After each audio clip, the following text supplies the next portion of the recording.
नमस्कार, स्वागत है आपका पीताम्बरा परिवार में।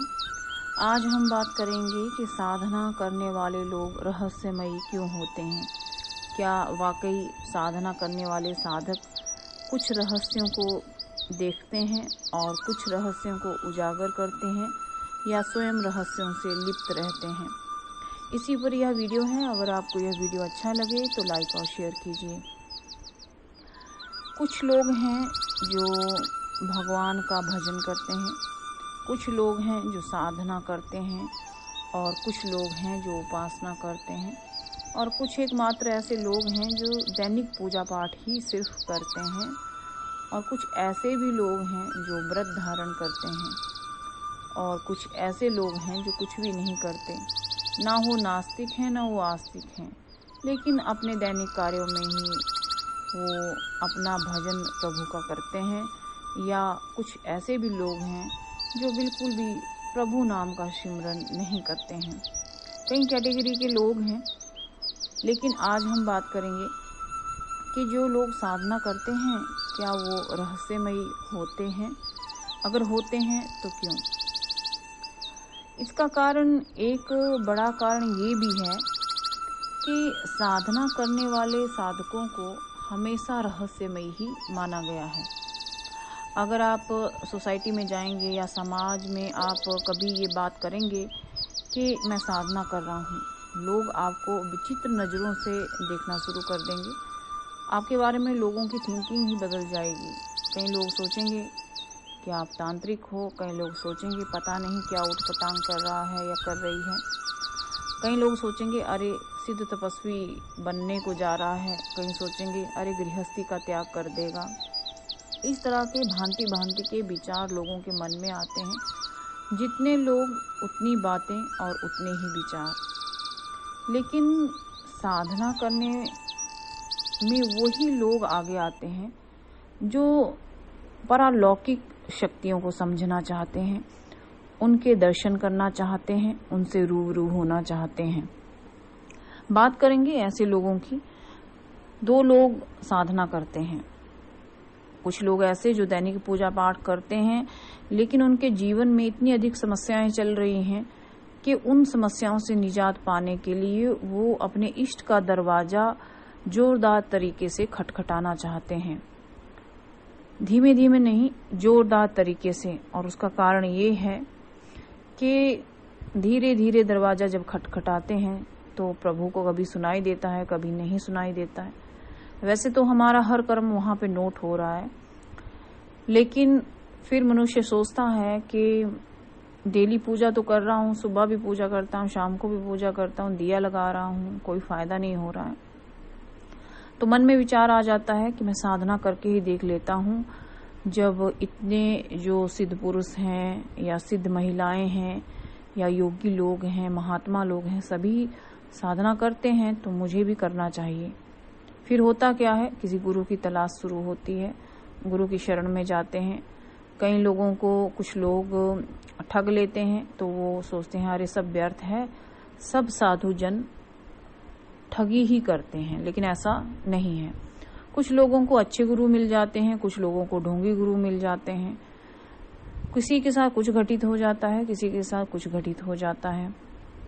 कई गुरु लोग अपने शिष्य को सही मार्ग दिखाते हैं और वो लोग साधनाएं करते हैं। मान लीजिए धन प्राप्ति के लिए करना चाहते हैं या मन की शांति के लिए करना चाहते हैं, तो वो साधनाएं करते हैं अपने इष्ट के। तो उन्हें भांति भांति से दर्शन होते हैं, लेकिन साक्षात दर्शन नहीं होते। स्वप्न में हो गए, अलौकिक स्वप्न में हो गए, या गुरु के मार्गदर्शन से साधना करते रहे तो कहीं ना कहीं दर्शन उनको हो ही जाते हैं, लेकिन सिद्धि प्राप्ति नहीं होती है। जो कार्य वो करना चाहते हैं या जो भी लाभ प्राप्त करना चाहते हैं उस साधना से, वो हो जाता है।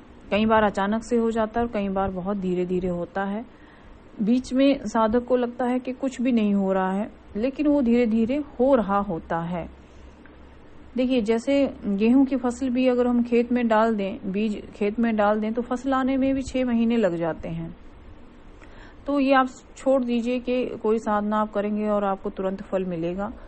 हाँ, ये है, यदि आपका ग्रह योग अच्छा है, आपका कर्म अच्छा है, लेकिन अगर ग्रह योग अच्छा होता, कर्म फल अच्छा होता, तो आपके तो सारे ही काम वैसे बन रहे होते, दुख दरिद्रता होती ही नहीं।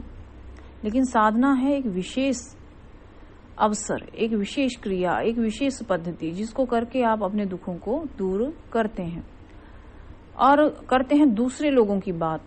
मैंने शुरू में बताया कि 2 तरह के लोग साधनाएं करते हैं। एक हैं जो अपनी सामाजिक समस्याओं से ग्रस्त हैं, दूसरे जो पारलौकिक जगत के रहस्य समझना चाहते हैं कि ऐसा है तो क्या है, ऐसा नहीं है तो क्यों नहीं है, आत्मा है तो आत्मा के क्या रहस्य हैं, जीव है तो जीव के क्या रहस्य हैं, भूत प्रेत पिशाच क्या है, देवी देवता कहाँ से आए, उनकी उत्पत्ति कहाँ से हुई, अगर किसी का जिक्र किया गया किसी देवी देवता के तो उनके उस स्वरूप का ही जिक्र क्यों किया गया।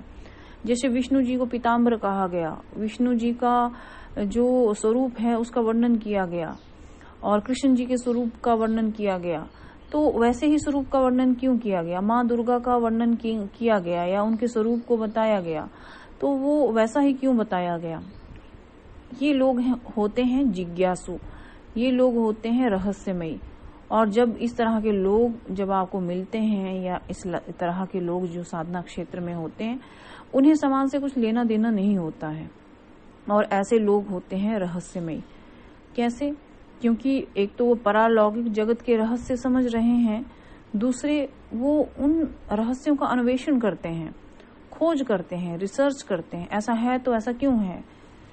और जब वो इसके क्षेत्र में आगे जब वो इस क्षेत्र में बढ़ते हैं तो कई रहस्य उनके सामने अनावरण होने लगते हैं, कई रहस्य सामने आने लगते हैं, लेकिन वो किसी के साथ वो चीजें शेयर नहीं करते हैं। उन्हें भली भांति पता है कि अगर वो लोगों से शेयर करेंगे तो वो चीजें नहीं हो पाएंगी, तो वो करते हैं, रिसर्च करते हैं, आगे से आगे बढ़ता जाता है।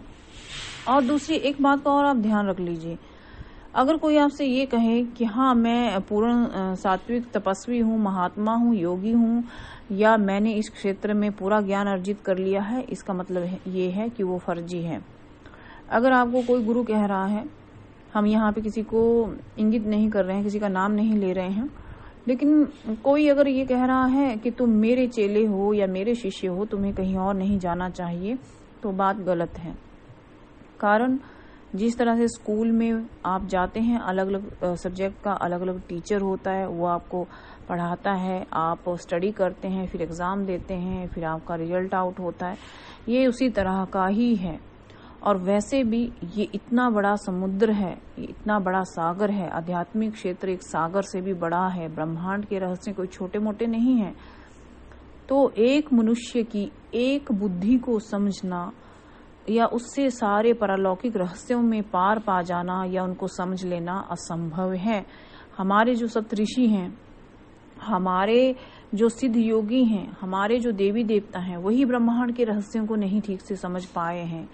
तो साधारण मनुष्य क्या समझेगा, या हम या आप जैसे लोग क्या समझेंगे। अगर कोई ये कह रहा है आपको कि आप मेरे शिष्य हो, आपको कहीं नहीं जाना है, मेरे से ही दीक्षा लेना है, जो मैं बताऊंगा वही करना है, इसका मतलब वो आपको भ्रमित कर रहा है, आपको बांध रहा है। जो सही में जिज्ञासु होगा, जो सही में तपस्वी होगा, जो सही में रिसर्च करने वाला होगा, वो कहेगा कि मुझे नहीं आता है और मैं सीख रहा हूँ, आप भी सीखिए, मैं कर रहा हूँ, आप भी करिए, जितना मुझे आता है उतना मैं आपको सिखाऊंगा, जितना आपको आएगा आप मुझे सिखाना, या कहीं और से ज्ञान मिल जाता है तो मुझे भी बताना। ये लोग हैं जिज्ञासु लोग, जो रहस्यों को समझना चाहते हैं, जो रहस्यों का अनावरण करना चाहते हैं, जो रहस्यों को आत्मसात करना चाहते हैं। क्योंकि देखिए, उस ईश्वर का पार पा लेना इतना आसान नहीं है। जो ईश्वर है, चाहे हम किसी भी धर्म से बिलोंग करते हैं, हिंदू हैं, मुस्लिम हैं, सिख हैं, ईसाई हैं, या जो भी हैं, सबके रास्ते अलग अलग हैं, लेकिन रास्ते अलग अलग हैं, मंजिल एक है, जाना उस परम पिता परमेश्वर तक ही है। हमको कभी ये ना जानो कि मैंने सब पा लिया है, हो ही नहीं सकता। जैसे इसको हम इस तरह से समझ लेते हैं, कोई गरीब इंसान है, 100 रुपए उसको अगर मिलते हैं खुश हो जाता है, फिर वो सोचता है काश मेरे पास 500 रुपए होता या 1000 रुपए होता, फिर वो और कड़ी मेहनत करता है तो उसे 1000 रुपए मिलता है, फिर वो सोचता है काश मेरे पास 10,000 होता, फिर 10,000 मिलता है, सोचता है 1 लाख होता, 1 लाख से 1 करोड़, इस तरह से चलता रहता है। मतलब ये ऐसा समुद्र है जो कभी खत्म ही नहीं होता है। उसी तरह से अगर आप जो साधना के रहस्य हैं उनको समझना शुरू करेंगे, एक रहस्य समझेंगे 2 खड़े हो जाएंगे, 2 समझेंगे आपको 10 खड़े हो जाएंगे, 10 को समझेंगे 100 होगा, 100 को इस तरह से मतलब बढ़ता ही जाएगा। ये ऐसा समुद्र है जिसका कोई अंत नहीं है। ये ऐसा ब्रह्मांडीय रहस्य हैं जिनका कोई अंत नहीं है, जिनका कोई पार नहीं है। हालांकि देखिए हमारी साइंस ने बहुत तरक्की कर ली है, लेकिन हमारे वेदों की अपेक्षा जो हमारे वेद हैं, जो हमारे धार्मिक ग्रंथ हैं, उनका वो 10% भी नहीं कर पाए हैं।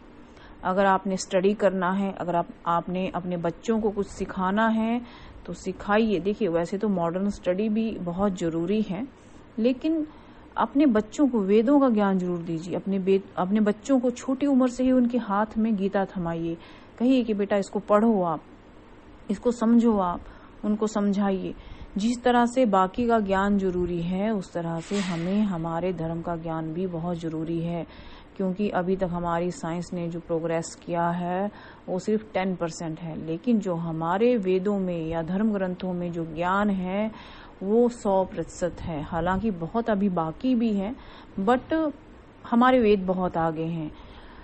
बाहर की कंट्रीज के जो लोग हैं उन्होंने क्या किया, हमारे वेदों को ट्रांसलेट किया, अपनी ओन लैंग्वेज में लिखा, उनका ठीक से प्रेडिक्शन किया और अपना बना करके सामने पूरी दुनिया के सामने पेश कर दिया। और जो हम हिंदू हैं इतने मूर्ख हैं कि हमने अपने वेदों को, अपने ज्ञान को जो हमें अपने ऋषि मुनियों से प्राप्त हुआ, सिद्ध तपस्वियों लोगों से ज्ञात हुआ, उनको हमने दरकिनार कर दिया, उनकी हमने महत्ता नहीं समझी और हम भागे मॉडर्न साइंस के पीछे।